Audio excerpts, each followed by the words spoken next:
You are listening to the Overwatch League Network, the podcast with Deadeye on all the Overwatch League news and information. The show with Tactical Visor on the statistics and analysis. Here are your hosts, Totally Drunk, Spider, and Slambo.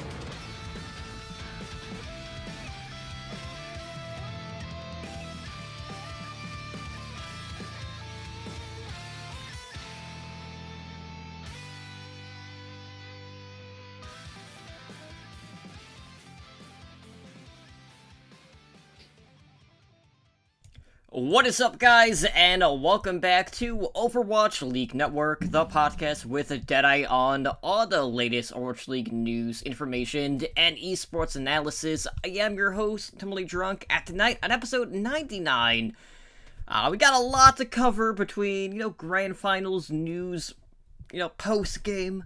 Of course, there's a lot of stuff going on in regards to free agents. We got contract statuses for all of the Overwatch League players, so we're going to take a closer look at that. Take a look at who is a free agent as that signing window opens today.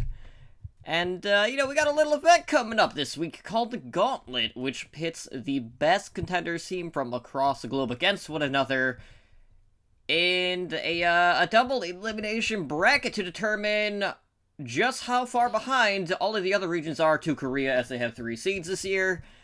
All of that and so much more. But before we can get into the news and introduce you to my co-host, let me just quickly take a moment to thank everyone who is joining us tonight on Twitch for our live show. And of course, to thank all of our repeat listeners out there. So joining me tonight, as always, is my co-host Spider. And Spider, it's been kind of like an interesting week. We've been seeing a ton of LFT posts, and then we got the master list released from the Overwatch League, so we can kind of weigh in who is on the market in regards to free agency. We know who's team options, all of that good stuff. But how has this past week been treating you? It's been pretty good, man. It pretty low key. It's our first week off from Overwatch League, so basically just hung around, played the game a little bit, actually got to, enjoy that or not enjoy it depending on how you like the meta. I actually kind of like it, so I had a lot of fun. I ended up in a game healing with CarQ, so that was definitely an interesting moment because I don't think I'm that good, but apparently Blizzard does, so I'll take it. I just didn't want to embarrass myself, and we won, so I guess we did okay. Beyond that, just enjoyed other games for a change. I played we finished up Untitled Goose Game. We started digging into Link's Awakening, and Nice. Of course Destiny 2 dropped its expansion, so been playing a lot of that. But actually enjoying the first week off before the craziness that was today and probably the next couple of weeks are gonna be, because we're gonna have a whole lot of spice these next couple of weeks. But what about you? How was your first week sans Overwatch League? Kind of quiet. Right now, I am gearing up for vacation mode. This will be, off a week, on a week, off a week. So, it's been pretty good. Been still playing a little bit of Diablo 3, so I'm nearing the point now where my seasonal account is nearly matching my Paragon levels for my non-seasonal. So that will tell you how much I've actually been playing that. I was up in Wisconsin yesterday. Yesterday for my nephew's birthday, so went up to the Jelly Bean Factory, and then we went to a dinosaur museum up in Kenosha. So when we were at the Jelly Bean Factory, we were going to the retail store side of it, and then they had a fudge stand basically inside the retail store, and I'm looking around at the options, see what they have. Of course, they have the traditional ones, like the peanut butter, cookie dough, chocolate toffee, things like that. And then I turn the corner, and then there's cheese fudge, and I immediately text Ed. I was like, why is this a thing? And I'm just like, Wisconsin. Everything is cheese flavored in Wisconsin. Basically. But it was the most repulsive thing that you could put in cheese, and I was just like, why? There was no beer fudge though, but only cheese fudge. They're working on that. They have Yeah. their top scientists working on that as they consume copious amounts of cheese and cabbage, as is the Wisconsin tradition. See, Ed's asking if I've tried it, but see, I was so repulsed at it, like I couldn't even stomach looking at it another second, and then we moved on, and I just bought jelly beans while I was there, as you should. But I did get some fudge, just not the cheese fudge. So I went with the chocolate cookie dough, which is pretty good. Huge missed opportunity. I mean, I'm not kicking myself. I'm not losing sleep over it or anything like that. But I will say, like, the per pound price for jelly beans was astronomical. Like, it was ridiculous. It was like $12 a pound. I don't think I've ever bought jelly beans by the pound. I've bought them by the box and by the bag, so I don't know what the going rate of per pound, per dollar, per jelly bean is. We'll have to get our statistician on this. Yeah, I was going at about I want to say it was like $11.99 or $12.99, but of course, you did have options. You get like bags and stuff like that. Then he also had like the oddball, jelly beans, like the ones that were rejected from the factory, that didn't quite make the cut, and then you could get those for fairly cheap. So I know a lot of my family we're going towards the rejects. Flavored jelly beans from like Harry Potter, where you can get like booger and cat throw up and stuff like that. Yeah, I'll pass on those. Yeah, my dad went that direction, and I was just like, your loss at that point. But it was a good week, and I'm pretty excited to see how everything is going to shake out in regards to the Gauntlet, and hopefully Sugar Free can pop off so he can get signed when he's 17, like some of the other Overwatch League players did at the time. But let's talk about the week that was in the Overwatch League. So of course, we got a little bit of a drought in regards to actual content for the Overwatch League since the season doesn't start back up until February, but that does not mean that the news is not still going to be coming in. So we do have viewership numbers in regards to the grand finals when it comes to the average minute audience, and the numbers this year are looking pretty good, despite the fact that it's kind of a sweep this year. So looking at it, there was another event going on. We had the ESL 1 New York going up against the grand final. So, we had CSGO, we had Overwatch League going on at the same time. And the final saw a 1.12 million average minute audience, which was a 16% jump from last year's grand finals. In regards to the regular season, we saw an average AMA of 313,000, which was also an increase of 18% over the last year.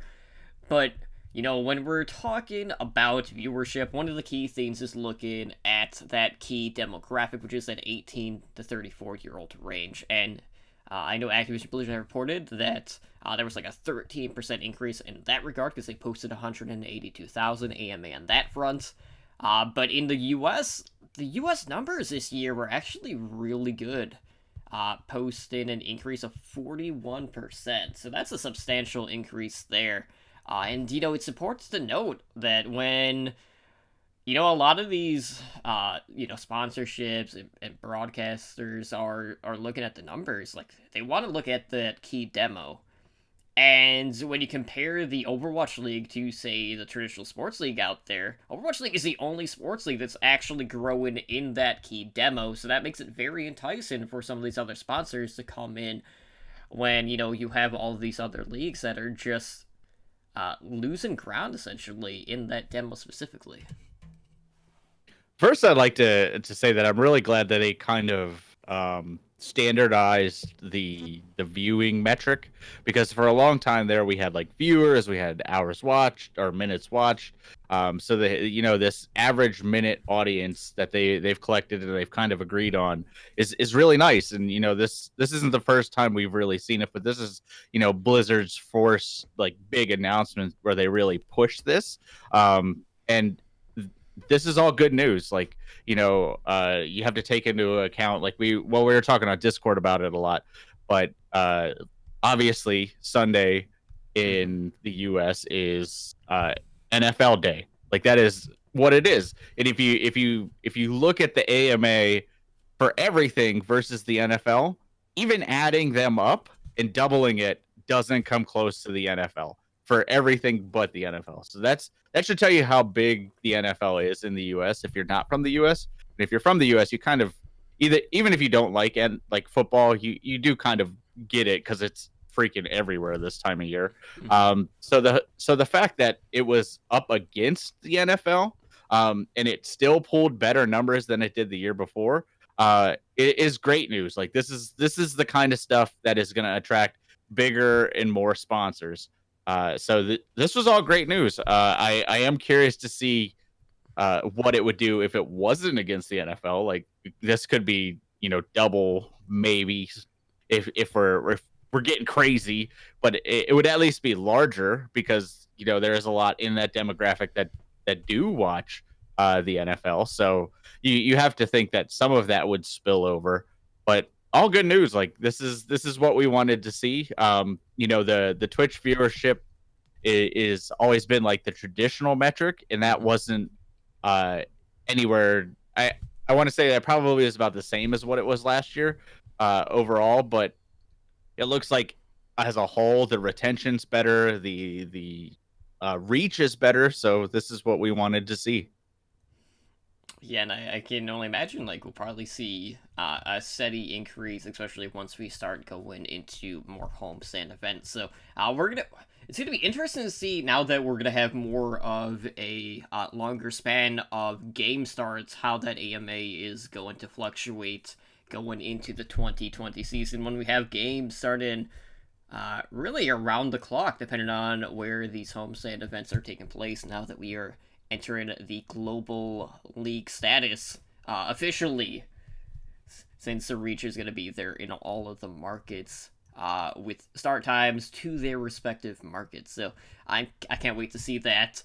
So outside of that, in regards to the Overwatch League, we actually have Sinatra and Super guesting on the Tonight Show with Jimmy Fallon tonight. It'll probably be close to around like when we're finishing up the podcast.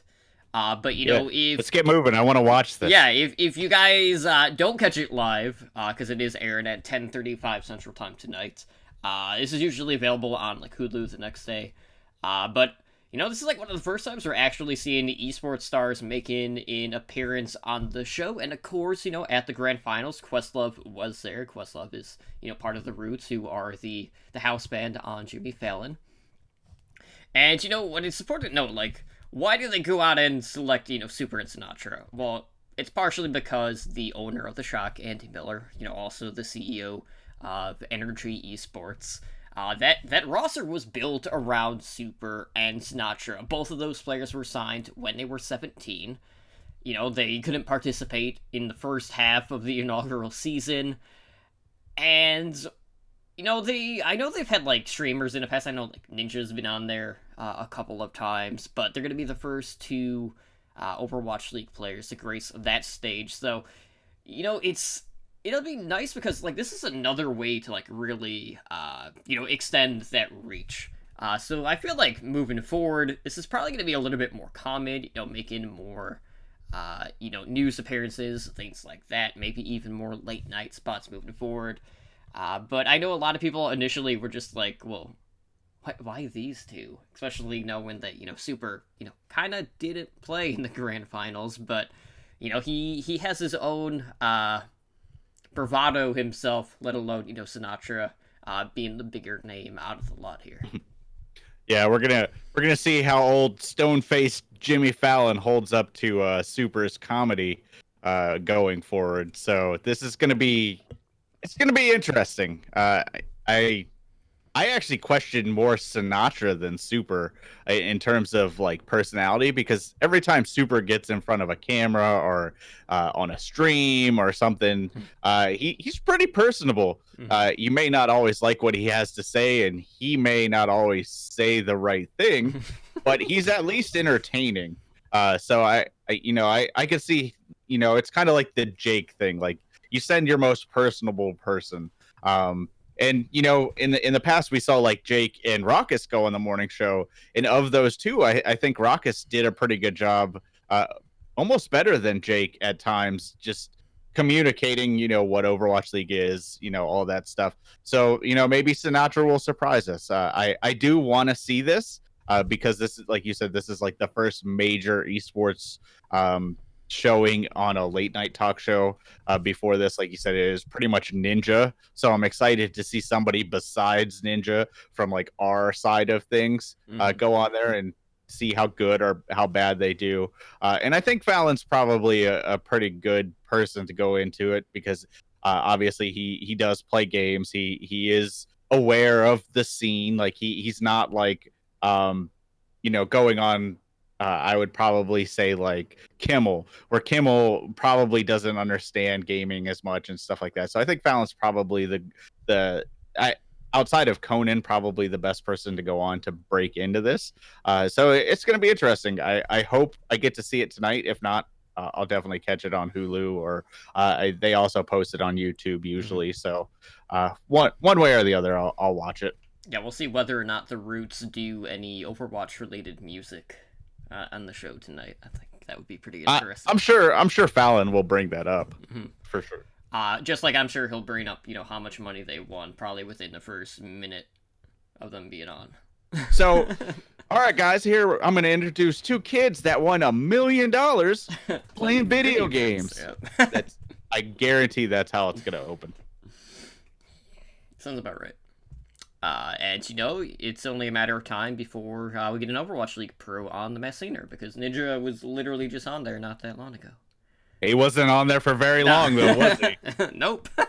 To his credit, I don't like Ninja, I will preface this, but he did pretty well on Masked Singer. Like, I have to say, he wasn't horrible. Yeah, it was just fun seeing my sister's kids shame her for not knowing who Ninja was.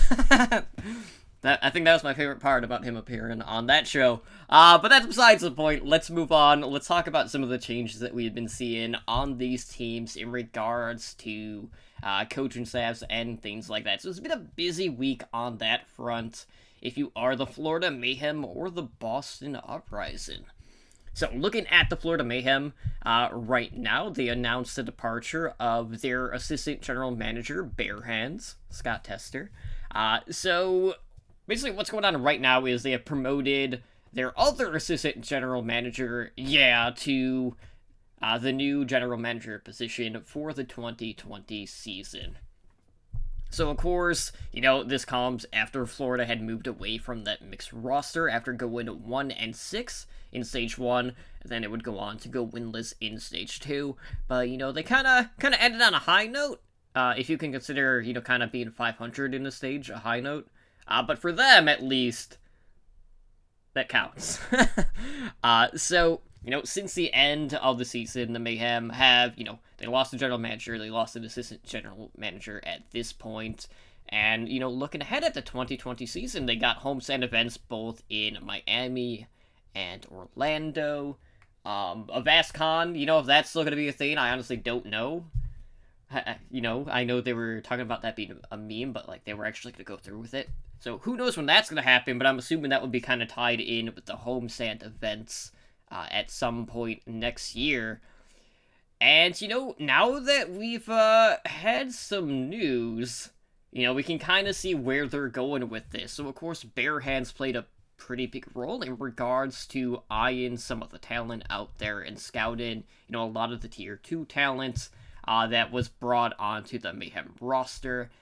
And, they did make a couple of changes, which we will get into.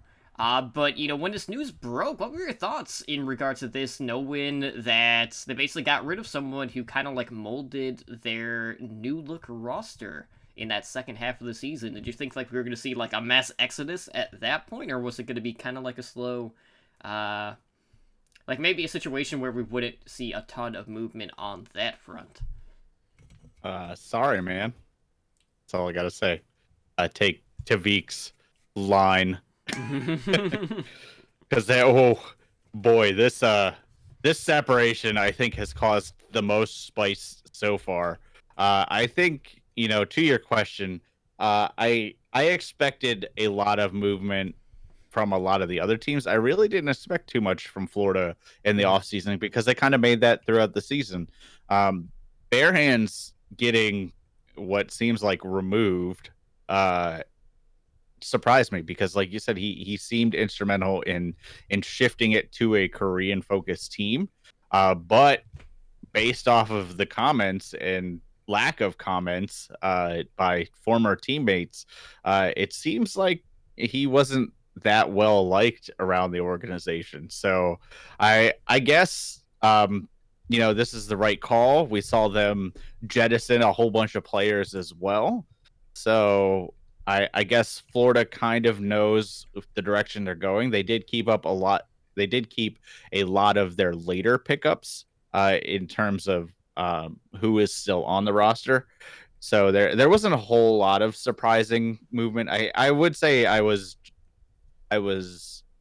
not, I guess, super surprised to see him leave, just because he was with the team the whole season, and regardless of the later moves, the team had a pretty much absolute dumpster fire of a season, and that would be their second one in a row. In I guess they feel like is the one that's going to take them going forward. So maybe he had more of a hand in building this future roster than we know of. Maybe we just looked at it and said, "Oh, Bare Hands loves Korean players," so he's probably the one who brought in all these Korean players. But maybe it was more of a collaboration. So who knows? We don't know what's going on behind the scenes. But I have to say, in terms of like 2020, based off of comments and current backlash, I would be surprised if he gets another GM role. I could see like an assistant coaching role. I could see like a support staff role, but I don't see Bare Hands stepping into another GM role in 2020. Yeah, so the Mayhem aren't the only team undergoing changes in interstaff areas. I know Boston has had a pretty busy week as well on that front, as they announced the release of two of their assistant coaches in Shake and Goomba. Now, they did go out and they signed a new assistant coach. So they ventured over to Contenders Europe and turned to Angry Titans head coach Ilka. So he's going to be working under the new Boston Uprising head coach, that being Mineral, for the 2020 season. And when you're looking at the two coaches that were released, Shake was the only one out of the two that had been with the team since the inaugural season. And looking at Ilka, like he's had a pretty big tenure in EU, and also a little bit in NA. He's been coaching stints with like Windstrike team, 1 Point, ATL Academy, and then of course most recently with Angry Titans. So completely new look coaching staff for the Uprising moving forward. And I'm really anxious in regards to the coaching staff to see how Boston does moving forward. Like I do like all the moves that they have been making. Now I know they got a couple of free agents on the market. Haven't really made a lot of moves elsewhere, but I feel like they're bringing in the right pieces, and I want to know what exactly they're going to be doing with that support line in general, knowing like how much shenanigery was kind of like going on either behind the scenes or just random swaps here and there throughout the season. I want to see where they're actually going to situate when all is said and done entering that 2020 season. Yeah, and this kind of makes sense. I was a little surprised they let Gunba go just because he seemed to be like a major backbone of the team. Shake has obviously been with the team for quite a while. They haven't found overall success. Like they had some success in season one. Season two was pretty disappointing for Boston. So I could see like just the general changes teams make after having a disappointing season. But both of these coaches are well liked, and both of them are well respected. So I would expect that if they want to continue coaching, because we have seen some coaches get let go and say like I'm not actively pursuing coaching roles, stuff like that. So if both of these coaches want jobs, I'm sure they could find them. Like, I actually think Gunbo would be a very good fit for the Outlaws because the Outlaws just recently let go of all their coaches. And Gunbo's been, a pretty analytical coach, but he's also known as one of the better tank coaches. And that is one of Houston's problems is the off tank position, which we will talk about when we go through like the contract statuses here in a moment. But you know, I'm not surprised by either one of these moves just because Boston is in that position where they need to make some changes. I don't quite see where they're ready to go yet, but we don't know their player status yet. Because, like you said, they have some free agents, they have some team option players that they haven't announced what's going on with them and stuff like that. So we'll keep an eye on that for sure. But any team in the middling position or low to middling position, I guess, in Boston's case, by the end of the season, should be making these kinds of moves. Yeah, so right now we are entering the free agency period. Obviously, teams are still exercising, team options, whether or not they're going to bring someone back on or, release him at this point. But we do have a master list of basically player contract statuses. Now, it's important to note that, salaries is not included with the master list. But, they did mention a couple of interesting notes in regards to salaries and, looking at this, like the average player earned $114,000 in the 2019 season, 97,000 of which being, a base salary, 16,000 from the prize pool winnings, and 1,000 from sign-in bonuses. Now, the median player salary was at 80,000.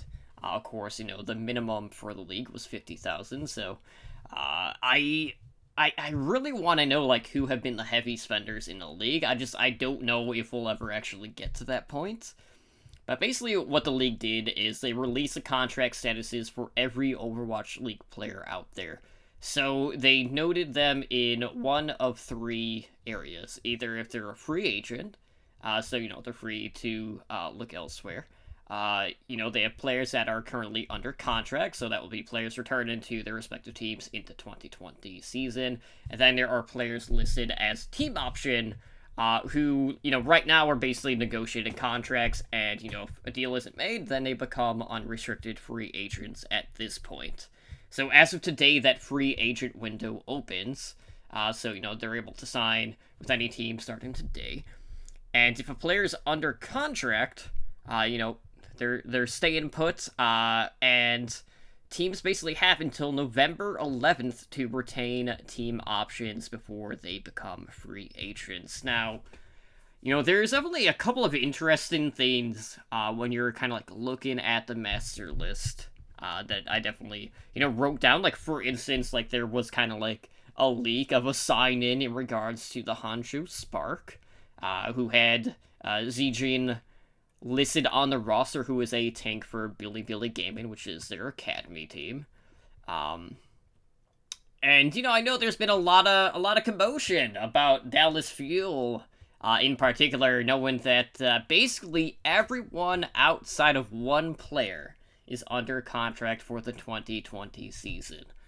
Now, Spider, I know Sideshow did a stream earlier in the week, kind of like going through everything, which I haven't had a chance to go back and do, but like, how are you feeling knowing that Fuel are basically retaining the bulk of that roster going into this season? Bad. Yeah.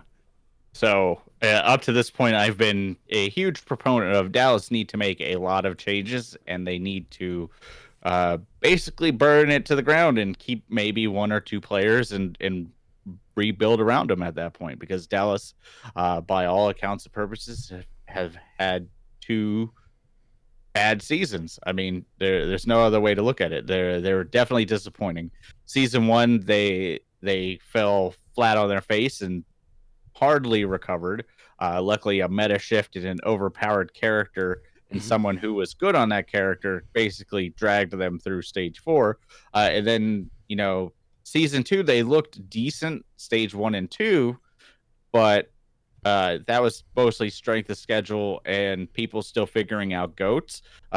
So they beat bad goats teams and lost horribly to good goats teams. And then obviously they didn't hardly win at all the second half of the season. They won one game. So they needed to make changes. Unfortunately, what it looks like they negotiated 2+1 contracts. Most teams did 1+1, so they had a 1 year and then they can negotiate a second year, which is pretty standard. But it looks like Dallas actually did like a 2+1. So pretty much everybody on the team is under contract. And the only benefit to having players under contract right now, if you want to make changes, is to trade them be a perceived value. And Sideshow does a much better job at explaining this than I probably can. But basically, if you have a player that's under contract right now, you can still get rid of them. You have to basically trade somebody for that player, and then obviously they take over the contract, which is what we saw happen with like Guangzhou. Guangzhou took over basically Bishu and Fraggy's contract. You can't break a contract outside of that. There is like the whole Crystal case, but that's a special case. Typically, you have to keep playing the players because that's what a contract is. So theoretically, what Dallas is thinking of doing at this point would be trying to trade these players or sell these players to other teams to get either other players or make room to bring in players. Unfortunately for Dallas, most of these players are not that good. So you will not be getting a lot of money for them, if any, if you even have the offers. Like there are a couple of players that you could kind of make cases for. You could probably make a case for OGE. He was pretty solid on the tank role until the Dallas Fuel curse took over his mental capabilities that has claimed so many. You could probably make a case for Unko because Unko has a pretty traditional success rate. Like he's not amazing, but he is tradable. Beyond that, there's really no one on Dallas that I would see other teams being like, oh man, I really need to pick up Harry Hook. He's such a okay support, which I love Harry Hook, but it unfortunately in the current world, that's where we're at. Nobody's clamoring to buy Zachary. Maybe they'll give Dallas more money to keep him just so they can beat Dallas. Like it was disappointing to see the contract status of Dallas. And the fact that, if this was 6 or 7 players, I would be okay with it. Unfortunately, it's 1, 2, 3. 4. It's everyone but Note. So it's 9 players. Note would be the 10th player, which if Dallas doesn't keep Note, I would be confused even more. So they can't even rebuild their roster at this point. Like they essentially have to run it back until this team contract wears out. So my hopes for Dallas are already at an all-time low for season 3. Maybe they can luck into a meta where like Taimu can shine again, but it's luck at this point. Like even if you picked up, maybe like they're looking at who are you and stuff like that. It's gonna be a long road for Dallas. But they weren't they were probably the most perplexing team, but there were other teams that had just as confusing players, like Houston. Houston's another one, which I was almost everybody, except if you're a diehard Houston fan, is kind of like you need to kind of rebuild Houston. But looking at them, like both Spree and Coolmat are both under contract. So like your 2 off tanks are under contract, and both of those off tanks were at the bottom of the league last year in terms of off tanks. Like that's not a good place to be when you have to rebuild a team. So that like a lot of these under contract players were surprising. And then there was the other way. Like how could Carpe and Surefour be free agents? Like it was I was so glad that they did this because it brought up a lot of conversation. It brought up a lot of interesting discussions that we could have on, how to build a team. Who do you let go? And some of this could just be contract negotiation mumbo jumbo to get higher pay, because I can tell you probably players like Surefour came in with a pretty decent contract, but could definitely argue up, whereas players like Carpe probably came in with a very good contract, but due to a lackluster season 2, teams are probably trying to talk him down. Right, he's not going to So, get the same return value. right. So some of it could just be contract negotiations, and there's stuff like that. So in some of these players like Bishu, specifically said, like, I'm still with Guangzhou even though I'm listed as a free agent, but I'm exploring other opportunities. And then there's the whole Gladiators getting rid of the Sentinels, so they basically jettisoned their whole front office. So we don't know their status of the coaching staff. We know a lot of them are free agents, but they could come back. So that this like picture of this free agent, this under contract, this team option, as we get closer to November 11th, is going to become a lot clearer, and then it's going to be like crystal clear immediately. So over the coming weeks and stuff, it's going to be much easier to discern what's going on. Like right now, it's kind of like, here's the information, good luck. Yeah. Right now, it's basically okay. These are the people that are potentially looking at new homes, and then November 11th will come around, and then we'll have like another wave for basically like anyone that weren't picked up for the team option by their respective teams. Now, there were a couple of other notes that I noticed in regards to the free agency market. Like for starters, like in regards to the Shock basically kept everyone, retained everyone for the 2020 season outside of one player, that being Nevix.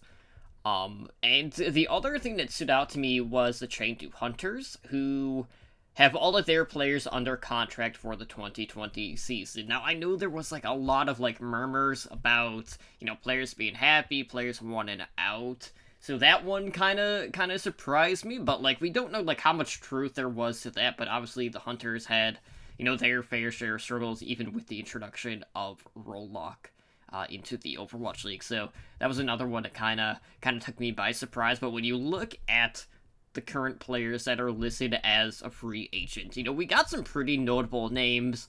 A couple of names that, you're probably not surprised by, but, Gladiators, 2 of their 3 DPS are listed as free agents. So not only do you have Surefour, you also have Hydration. I know, like, the Boston support line of Kelix and AimGod both listed as free agents. But, like, for me, it's so awkward seeing Jahan and Toby listed as free agents. You got a lot of notable support players like Neptuno also listed as a free agent. And then you have other players where you're just like not too surprised. We got quite a few Washington players. Basically like half of their roster free agents, and it is worth noting we did have a number of releases which we'll get into here momentarily, but out of this list, there's obviously a couple of names out there that stand out more than some of the others. Some names that have probably lost stock value in regards to the 2019 season based on player performance. But there's a lot of big names on this list, more than I thought there was going to be. So, in regards to the master list that we have right now, who do you think would be like the top free agents that are available to pursue at this point?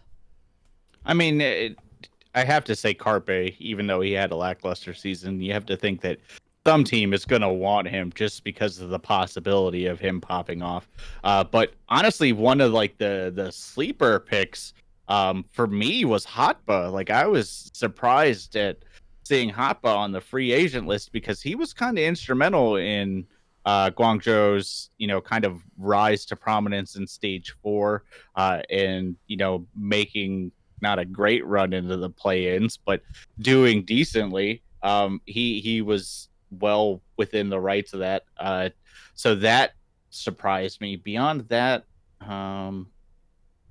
really none of the Houston players. Sorry, going through it. Void probably would be, a top pickup because a lot of teams will need an off tank if that's what they're looking at. Um, you know, I wasn't surprised a lot by the London players just based off of um, what we've kind of heard behind the scenes. But in terms of like other Korean players, I definitely have to mention Meko. Like it's very strange that most in New York is signed or at least uh, under team option. But Meko is just a straight up free agent, which I've ragged on Meko in the past.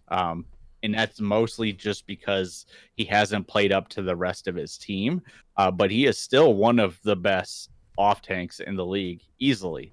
So any team that needs an off tank that could support a Korean player, which most teams should be able to at this point, because I think every team has one, at least one, except for Paris. Should be looking at Meko. Like you have to be looking at that.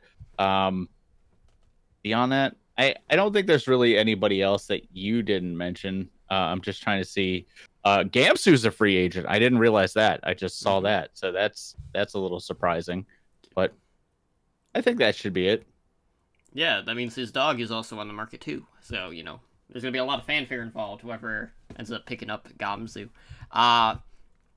For me, there were a couple of things like Carpe and EQ. Both of the Philly DPS are free agents at this point. I feel like both of them probably aren't going to get the same return value just based off of their performance, but they'll probably be highly sought after. And probably even Neptuno still to this point. Obviously, Elk was signed to a two-way contract, but didn't really see a ton of play. And then, of course, looking ahead, Alarm is going to be turning 18, so, will they go to that Fusion Uni support duo in the 2020 season? I don't know. But, I wasn't surprised by Washington just deciding to be like, you know what? We're not going to keep half our roster. But, I don't expect Jahan or Toby to go anywhere. I don't think Surefour is going to sign elsewhere.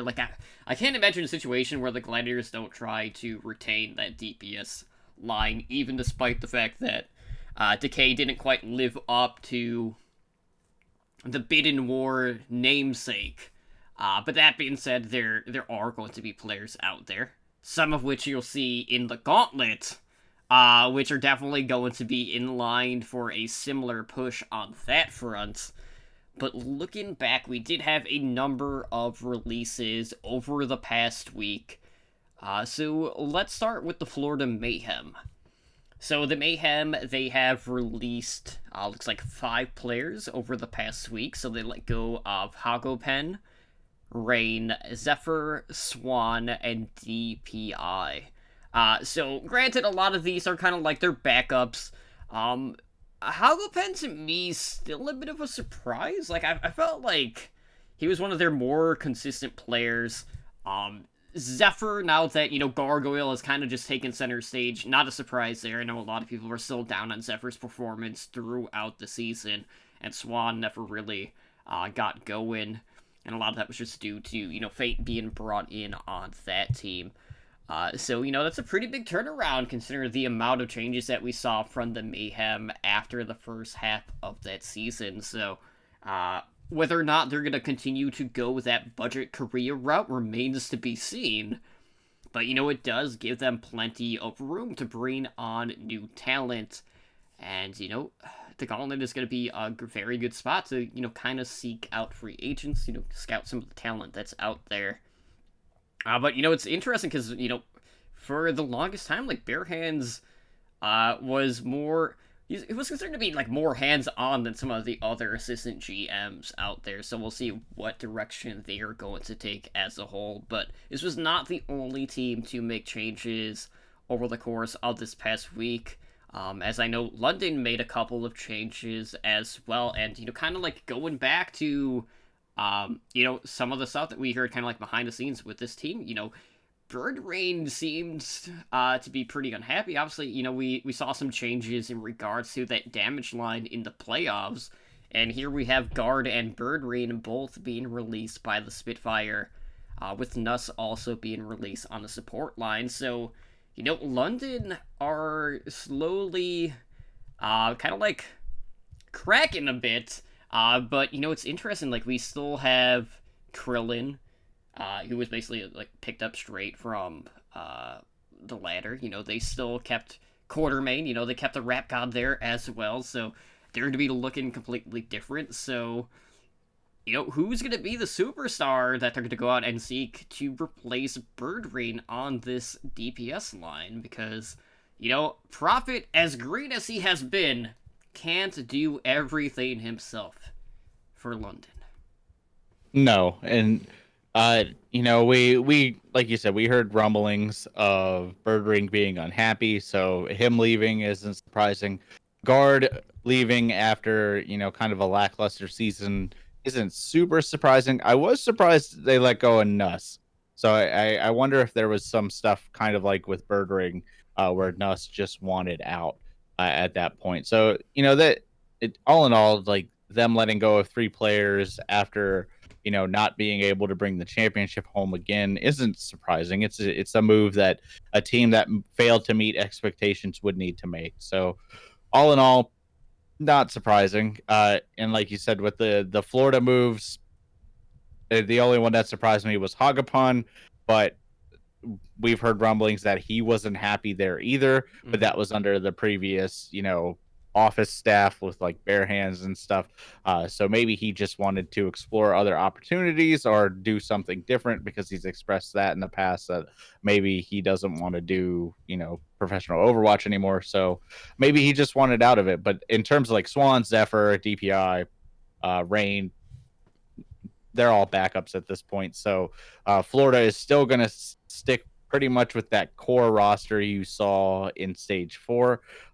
They'll obviously need to pick up another support player, but beyond that, it's going to be the revamped budget Korea Florida 2.0 going forward. So not surprising, just making roster space at this point.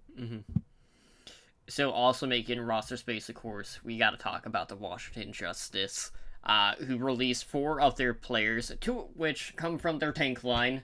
Really not a surprise there, considering that, Nope.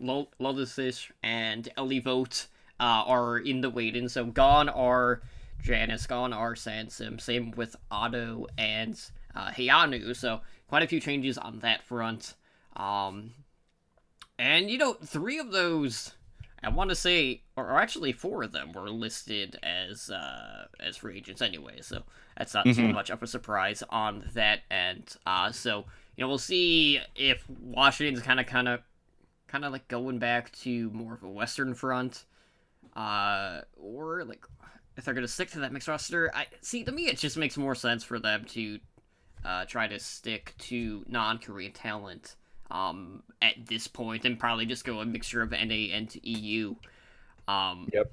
Now there was one more move this week, which honestly was probably the most surprising one in regards to releases, and this is from the Toronto Defiant, who released Gods, who of course is their off-tank player. I don't know if they have a problem with people without hair, or what the reason behind Gods' release is.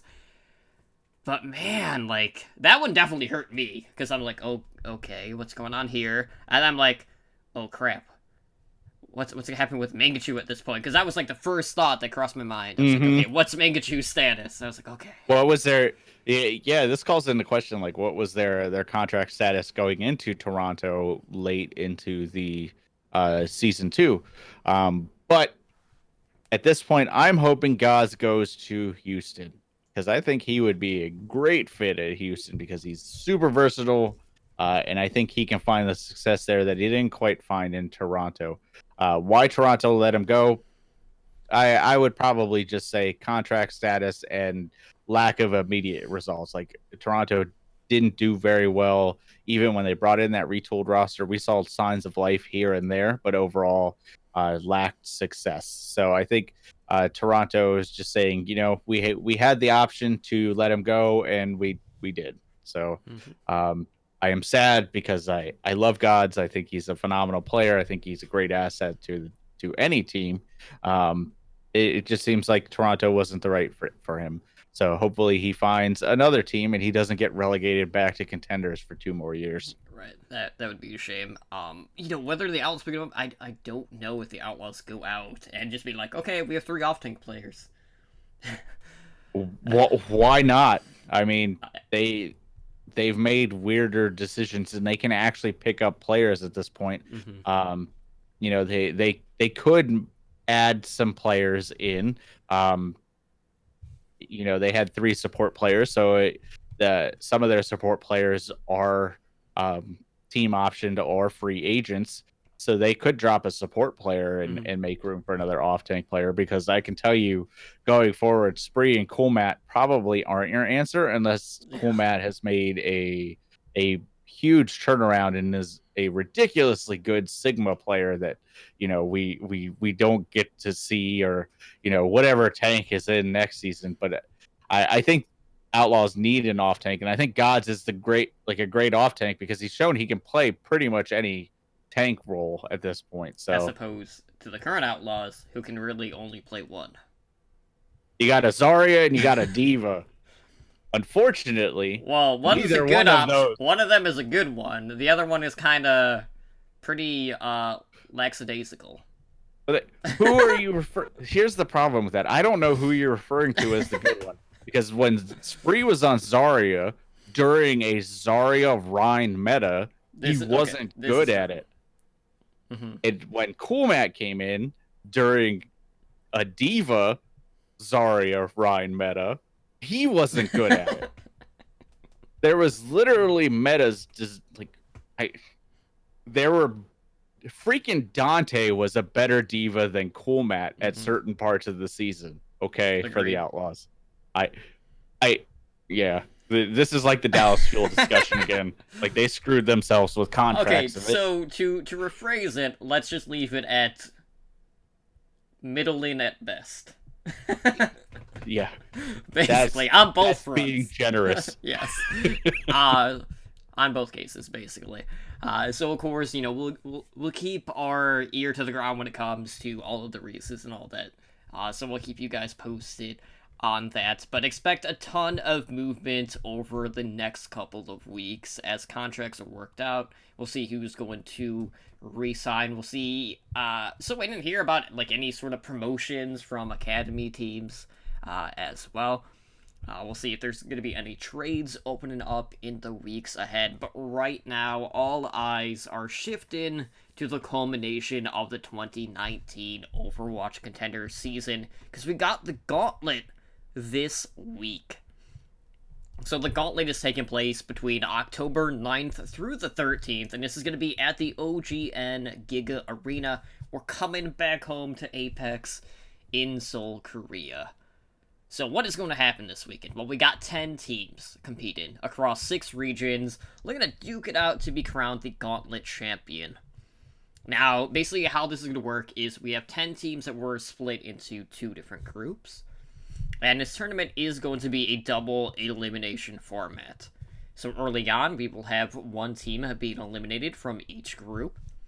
And then they're going to be, reseeded into an 8-team double elimination finals bracket. So we have the top seeds basically weighted in the finals bracket, those being the Korean champions Runaway, as well as the NA champions ATL Academy. So right now they're sitting pretty. They're waiting to see who they're gonna face in that finals bracket as the top seeds. But looking at these groups, in Group A we have Element Mystic, who were the 2nd seed out of Korea.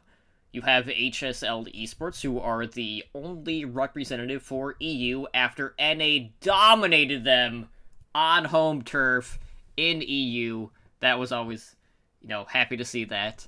You have Talon Esports from the Pacific. And then you have XL2 Academy, who were the 3rd seed out of North America. Moving over to Group B, we have LGE Hua, who are the only Chinese representative this year. We have Team Envy, who were the second seed out of NA. Genji Esports, aka, the Dynasty Academy team, coming in as the third Korean seed. And then rounding out Group B, you have the Gladiators Legion, who were the fourth seed out of NA. Now, NA has the most seeds. Korea has 3, EU has 1, China has 1, Pacific has 1. But of course, going in, Spider, we have to talk about the fact that no matter what, Korea is going to be favored. When we look at this current meta, there is, Doofus is kind of a big deal, in the current meta, as is, Sigma. So to start things off, let's talk about some important notes. One, in regards to ATL Academy, Gator is eligible to play. Now, of course, we saw what Gator was able to do on Sigma in the Overwatch League playoffs, and we'll see how that is going to benefit ATL Academy. But, it definitely makes you feel a little bit better about ATL Academy's chances, knowing that Gator is playing, because there was a lot of concern that due to the eligibility rules that he was going to be unable to play. But I guess the postseason didn't count towards that. That was only the regular season, so that's good news if you were an ATL Academy fan. That being said, out of all of the NA teams, that is your best bet out of North America. But when we're talking about, these big matches across the globe, it's really hard to feel super confident, even when you compare them to, like, a third, Korean seed. Now, granted, Genji Esports, they were the hottest team in regards to the regular season in contenders. I want to say they went 6-1, and then they kind of hit the brick wall of Element Mystic and Runaway in the playoffs, and it was all downhill from that point, because they were just completely outclassed on that front.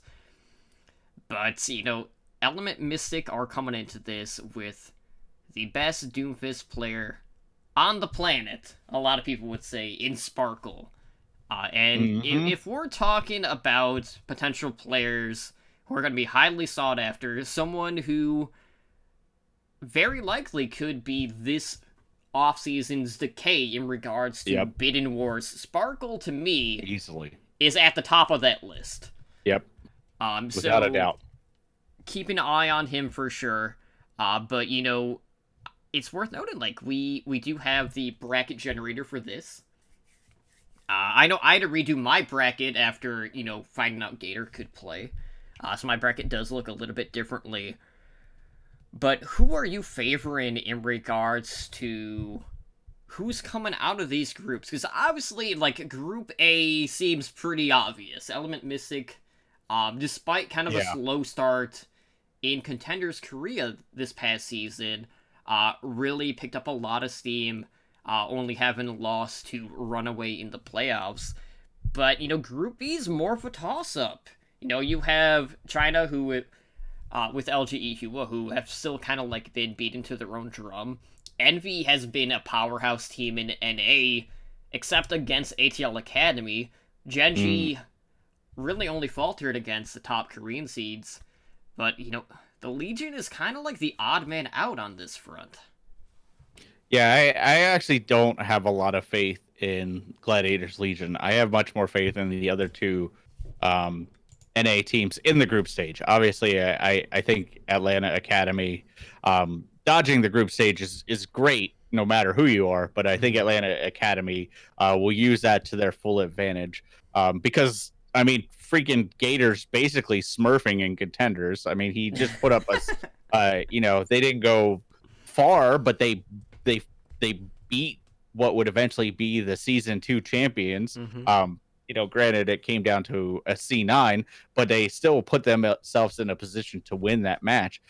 So you have to think Gator's going to do very well. So I think Atlanta Academy, like you said, is the favored NA team. On the opposite end has to be Gladiators Legion because they have a very tough group. Group B with Envy, Legion, Genji, and like you said, LG Hua is a tough group. LG Hua, I went back and watched some of their matches, some of the stuff that I had missed. And they're less Chinese cheesy than most Chinese teams. Well, that's because they're more of a mixed roster as well, because they're Chinese Right. and Korean, and that's partially why. So I was excited to see what the Chinese team would bring, but now it looks like they're just gonna play the meta. Like they basically won Chinese contenders by playing the meta where other teams were doing their own thing. So, but in terms of like Group B, I specifically think Genji and Envy will make it out. I think Genji will probably take it. I think they'll play a close series with Envy, but I think at the end, they're gonna knock Envy down, and then Envy will work their way out. Now, in terms of Group A is much more clear cut. Like you can't expect a lot out of HSL. Like the EU region has statistically been one of the weaker regions, and HSL kind of squeaked by at the end of contenders. Like they came out of nowhere and kind of just made a good playoff run. So um, obviously they ramshot through what was the favored team, the meme team, Clockwork Vendetta. So, but beyond that, I don't have a whole lot of faith in them because anything they can do, pretty much any of these other teams have done better. So there is some questions. They do have some decent players like Fisher, but I don't think it's going to be enough to really make a difference. Talon, I don't know a whole lot about. I went back and tried to find some of their games, but what I did see just didn't impress me. It seems like they kind of just won out through their region off of just decent talent, which that's not going to hold up against Element Mystic. Like Element Mystic, even beyond Sparkle, is a phenomenal team. And by some grace of God, if they do make it, Runaway is just going to smack them down. Like Runaway, I'm going to spoil it right now. Runaway is my pick to win it, just because I would like to see Runaway win something, but B, Runaway's team is absolutely ridiculously consistent. Mag and QOQ are probably the best tank duo outside of Gator and Hawk, like easily. But and I guess we can go into that in a little bit, like overall players to watch. But you're absolutely right. Like the Korean teams are heavily favored. The best NA team in contenders history couldn't stand up to these Korean teams. So it's hard to think that the second best team in history in Atlanta Academy will have better results. The only thing that gives me some hope for Atlanta Academy is the fact that they basically have multiple Overwatch League Smurfs on their team. I mean, they've got Gator who played in the playoffs. They got Kodak who basically relegated himself. He's easily Overwatch League material. They have Funny Astro, who isn't always the best team player, but brings a lot of unknowns and X factor to it. Boost you, basically. Boost you, yeah, exactly. So I think Atlanta has a lot of X factor that we could see in terms of like the other NA teams. I like Envy because I like Havocool and Numlocked on the tank role, but I don't think that they're good enough to beat Runaway or Element Mystic, just because I mean you mentioned it, like Sparkle is the best Doomfist in the world. Like if you argue that, you have to have a pretty good backup to actually argue that. There are other ones that are good, but I think he's probably the best. And he's super confident. Like apparently he has like a shopping list ready to spend his winnings on already. Like he has like an Amazon shopping list ready to go with his winnings. Which jokes on you, like contenders players get paid. So but yeah, sad. But if I had to look at an overall picture, like my heart wants Atlanta to win just because I want to see NA win this. But I have to go with Runaway, and then Element Mystic and then Atlanta in terms of like where I think teams will finish. Yeah, I mean, I have a list of players if you want to go through, who we should be watching. I Yeah, I'll get into that in just a second. Okay. I will say like Group A is the one that's kind of like a toss up to me. HSL, despite kind of like being a playoff run team, like I I honestly in this type of format favor that over what we've seen from Talon Esports. So like in regards to like who I expect to make it out of Group A, I do have Element Mystic, and HSL, with Talon picking up wins over like XL2 right out of the gate. But Group B, like I'm not expecting a whole lot from the Legion. Gen G, I have winning that group over Envy in that regard. But for me, like Envy kind of just getting smash mouthed by ATL Academy doesn't really bode well for Envy's chances in this, because every time they go up against ATL, they're getting their butts kicked. And you look at ATL, and this is a team that scrims a lot of the Overwatch League teams. Granted, they have a number of teams blacklisted from scrims, which was kind of leaked, and I know there was like a little bit of memery on that regard as like who were some of the only like non-blacklisted teams, which I thought was pretty funny. But a lot of people just look at this and they'll just assume that it's gonna boil down to Runaway and Element Mystic, which chances are is very likely, just knowing how good these two teams are. And Runaway, I feel like, are the more cohesive unit. And when you look at Element Mystic, this has been a team who has had a lot of movement. Same with Runaway, obviously. Runaway kind of like had the trial phase where after winning Contenders Korea, and then they got picked up for the Vancouver Titans, obviously for the Overwatch League. They did completely rebuild, and then they come in, and then they still dominate. And of course, part of that is because like it's pretty enticing to just sign with who would be the defending champion, so they got some of the best players on the market. And we've seen a lot of great stuff from Runaway this past season.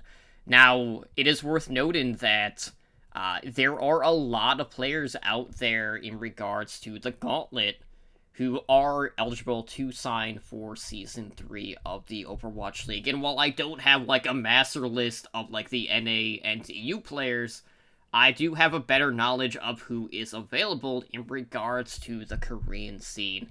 And in regards to Runaway specifically, there is a lot of players that are eligible to sign for Season 3.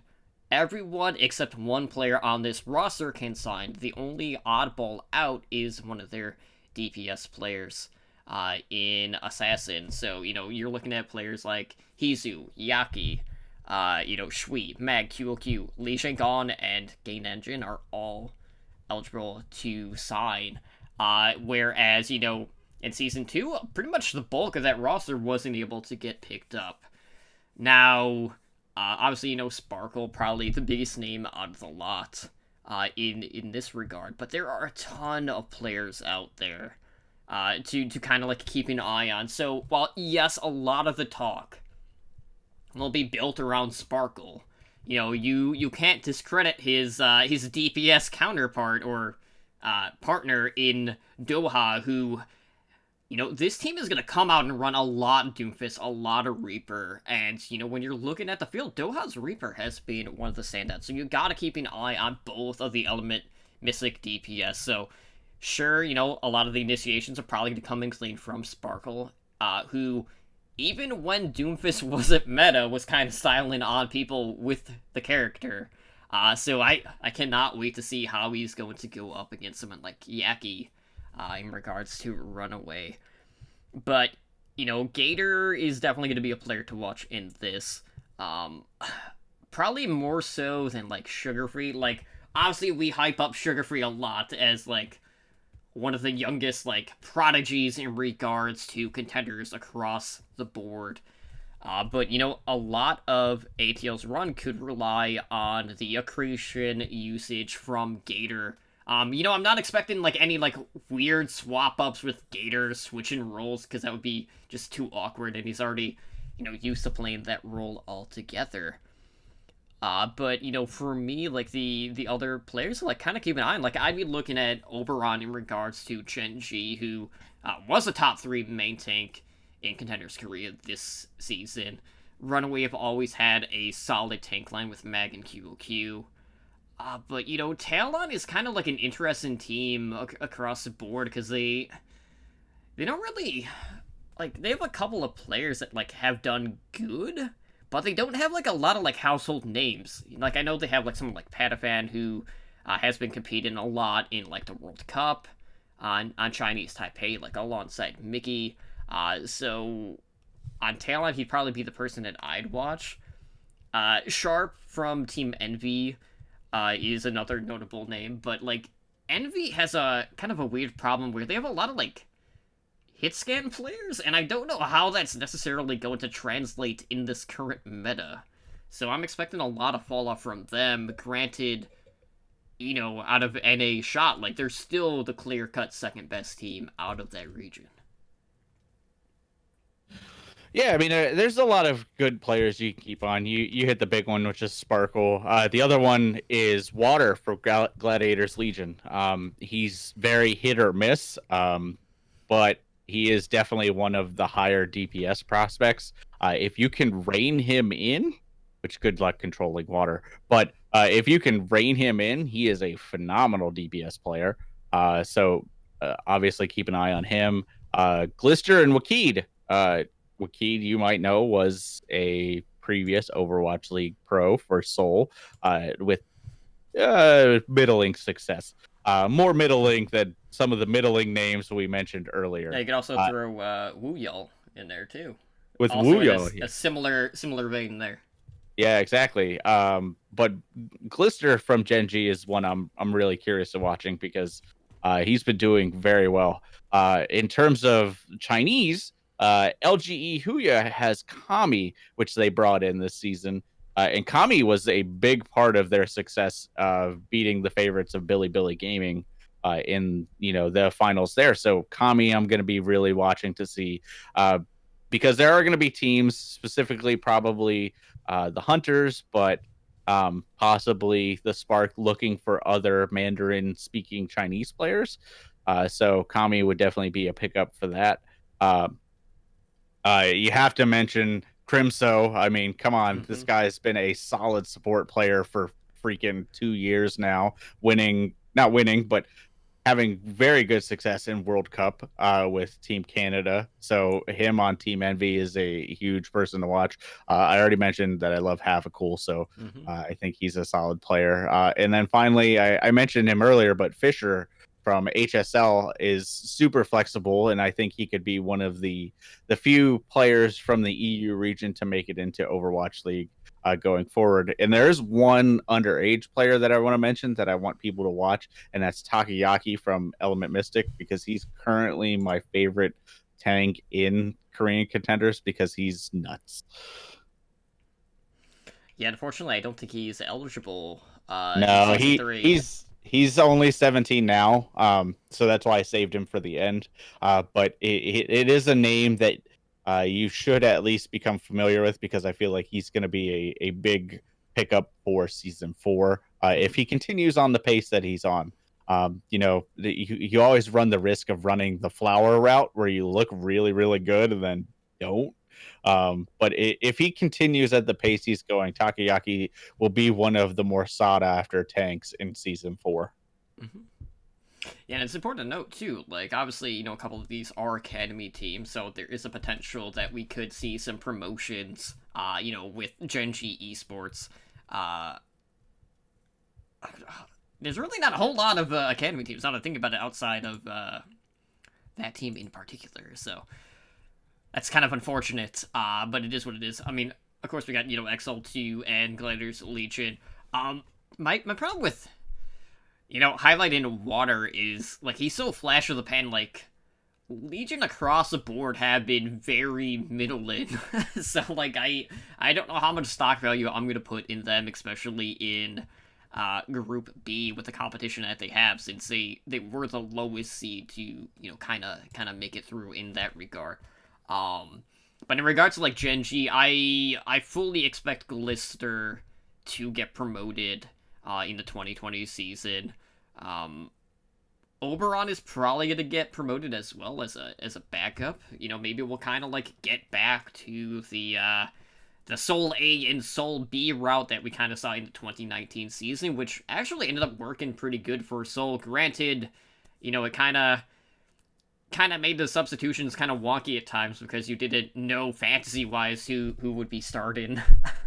But, you know, I at least enjoy the fact that we've kind of seen, like, redemption stories for a couple of these players getting brought back down to contenders, especially for, like, players like Wuyal and Wakid on the Gen G front.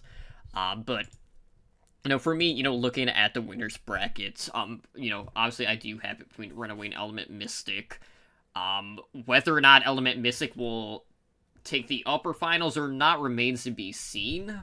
But, like, storyline-wise, I would love to see Element Mystic take the upper finals against Runaway, and then, you know, Runaway to have that, you know, finals bracket run to set up a rematch on that front. So I'm hoping we get to see that, but, like, if we don't get Runaway against Element Mystic, I'm hoping ATL Academy will be the team to upset, you know, these Korean titans, so to speak, because so much attention is just being drawn to them, and then, you know, poor ATL Academy are just like, what about us? Like, What about us? Like, we've been dominating everyone too. And, you know, they were part of the reason why EU kind of shit the bed in the last series that was, you know, cross regional, so to speak. Yeah. I mean, I guess we have to wrap up the conversation with saying a goodbye to the martyr that was Fusion University, because they easily would have pushed Gladiator Legion out of the running for this, but they went to Korea and didn't do so hot. So I don't have a whole lot of faith in the NA teams, regardless of how good they look, just because it seems like whenever we go against the Korean teams, the NA teams just seem to stumble a little bit, you know, outside of some of the showdowns and stuff, and some bits here and there, but overall we just struggle against the Korean team. So I'm sticking with my pick. You know, I don't know if we're going to post our brackets or not, but my bracket had Element Mystic and Runaway in the final as well, and I picked Runaway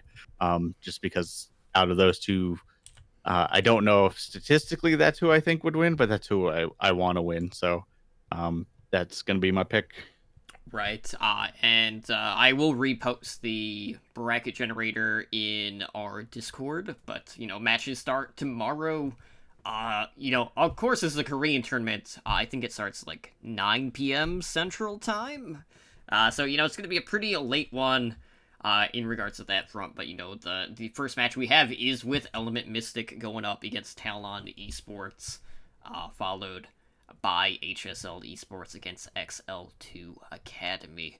So definitely, you know, if you're hungering for, you know, some competitive Overwatch, I highly recommend you guys check this one out. Obviously, basically all the 20 Overwatch League teams are going to be sending people out there to scout the talent. There's a lot of great names on there, and we'll see who lives up to the hype and expectations, who gets shut down. But, you know, this could just be the Sparkle show, or, you know, Runaway is going to put an end to that, but it should be a good series, and I'm hoping ATL Academy show up now, knowing that, you know, Gator is going to be playing with them, because what a storyline that would be. Like, if NA walks away, you know, picking up wins over Korea, you know, it really helps further solidify the fact that the gap is getting narrower and narrower, and, you know, with the amount of, you know, mixed rosters, the amount of, you know, teams that have shied away from the Korean front doing better, this is a perfect opportunity to prove that NA is just that much closer than what they were in years past and closer than they have ever been. So, ATL Academy, fingers crossed, hopefully Sugar Free can propel them to the forefront yet again as he continues to de-age as the seasons progress. But should be a good weekend of competitive Overwatch, and hopefully you guys tune in, because this is all we have until the World Cup, which of course we'll talk about more in the weeks ahead. But with that being said, guys, we are going to close it out here tonight. So just as a reminder, next week is episode 100. So, we'll have kind of like our celebratory episode, kind of like reflecting on our past 100 shows. We got a couple surprises in regards to that front. That will be, at our normal time. And we've been asking you guys to send us some of your favorite moments from the podcast over the past, 99 episodes at this point. So we do have a text channel set up in our Discord where you can post them, as well as on Twitter. You can use the hashtag OWLN moments. So we'll be reading those off during our next episode. So we hope you guys can make it out next week. But if you guys would like to help us out, of course, we're always looking for ways to improve the show, so, any sort of insight on how we can make for a better listen experience in regards to, like, iTunes reviews is greatly appreciated. We do have our podcast directory for Overwatch Recall, where you can find all of the Overwatch-related content on our website, and then every Sunday we do the weekly recall, which lists all of the episodes from the prior week. So, of course, to get all of the latest podcast news, be sure to follow us on Twitter at OWRecall. Now, of course, if you would like to support our network, there are a number of different ways how you can do that. We do stream, right now, 2 shows a week, now that Overwatch League is, kind of on hiatus, so there's no fantasy OWL going on. So any sort of Twitch Prime subs you can throw our way are greatly appreciated. Of course, the normal subs cost $4.99. We also have our Patreon at patreon.com/OWLnetwork. There we have tiers starting at just $1 a month. So you too can join the likes of our master and above patrons, Blazin' Bob, Brendan, Jay-Z, Owl, and Kesha in helping our network grow. But Spider, of course, we have a lot of social media, a lot of ways to contact us. So why don't you go ahead and let our listeners know how they can do that? Sure. You can email the show at contact@owlnshow.com. You can find us on Twitter at @OWLNshow. Check out our website where we post all the shows plus various articles and other stuff. www.owlnshow.com. Check out our YouTube where we also post all the shows and also the YouTube videos I make. youtube.com/Overwatch League Network. Discord. Talk to us directly at discord.me/OWLN show. If you're listening to us via audio and would like to watch us live, we do stream on Twitch. It's twitch.tv/OWLN show. As Toto mentioned, we are a Twitch affiliate, so you can show the support by subscribing to the channel. And if you can't do the subscription, definitely hit the follow button so you know when we go live. As Toto mentioned, we are streaming 2 shows a week plus host streams, which should start back up once both of our schedules kind of calm down. But Monday nights is this show, the show you're currently listening to, Overwatch League Network, and that airs at 7 p.m. Pacific time. And then Wednesday nights is the variety Overwatch show, Heroes Never Die, and that is 5 p.m. Pacific. And then I typically host stream on Thursday. My schedule hasn't really allowed me to do that recently, but I'll probably look to get back to it this week as long as everything looks like it's going as it is right now. Unfortunately, work gets a little hectic. So I'm not going to confirm or verify that, but hopefully I will stream this week. But be sure to hit the follow button so you know when I do. And finally, one more time, www.patreon.com/OWL network. Just one more way to help support the show. You can find me on Twitter at SpiderGD, where I'm tweeting random anime nonsense pretty much all day. And Totem, where can they find you? Well, I'm also on Twitter at Timely Drunk CTR, which, if you follow me there, you probably heard a pretty big announcement, which, of course I got to talk about on the podcast, too. So, obviously, we are in BlizzCon mode that's coming up here very soon. Looking forward to, vacation. So, with that being said, Con Before the Storm is happening again, as always, on Halloween this year, on October 31st, and, there's kind of, World of Podcasts going on, there's a ton of panels for all the Blizzard titles, except Heroes of the Storm. RIP. There's no Heroes of the Storm panel this year. They decided to support Heroes of the Storm just as much as Blizzard does. Yeah, basically. By throwing a classic panel. Oh. But that's for World of Warcraft. And not, classic games like Heroes of the Storm. So the Overwatch panel this year is on Halloween at 7:30 p.m. Pacific. 7:30 p.m. Pacific time. Of course, this will be at the Anaheim Hilton. And, there's 5 panelists announced so far. 3 of which are from our network. So, our domination continues on that front. But this year, I will be moderating the Overwatch panel. Also on there, we'll have Ramses from Push to Point and OWL by the Numbers. Which, by the way, I love the fact that when Ro or Seraphis was, grabbing, pictures for the site, that the one that they grabbed was the one with Ramses at the Blizzard Arena with his Edinar Loves the Outlaw sign. So all you see is, Ramses' face and then a sign with Ed. What That's better fantastic way to pull in Ramses? Basically. So Ramses is going to be there. This will be his first BlizzCon. Edinar is also going to be on the panel, despite me not answering whether or not he'd be on the panel for as long as I could. So Edinar, of course.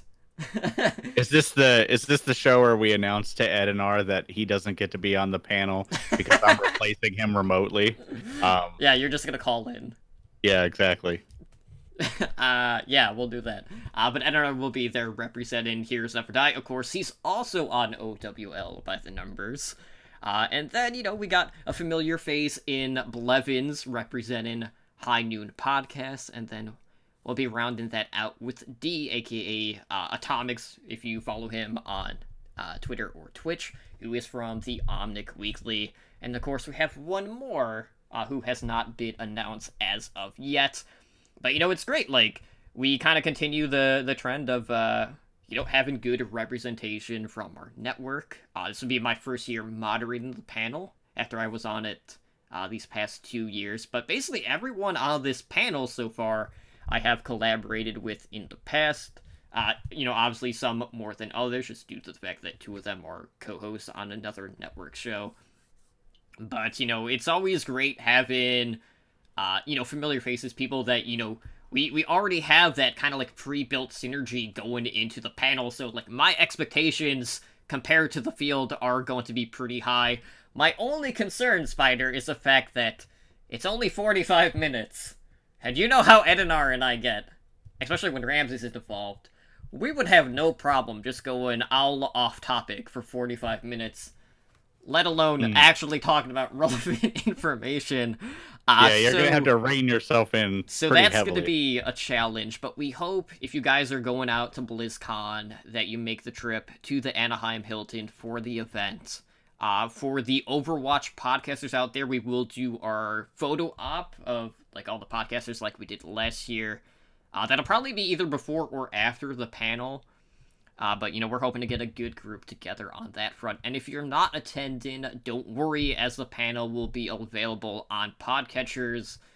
I can't really give you a timetable, but it's usually, within the week of the event, so it shouldn't be too much of a wait on that front, but they will be on our RSS feed. So we hope to see you guys out there.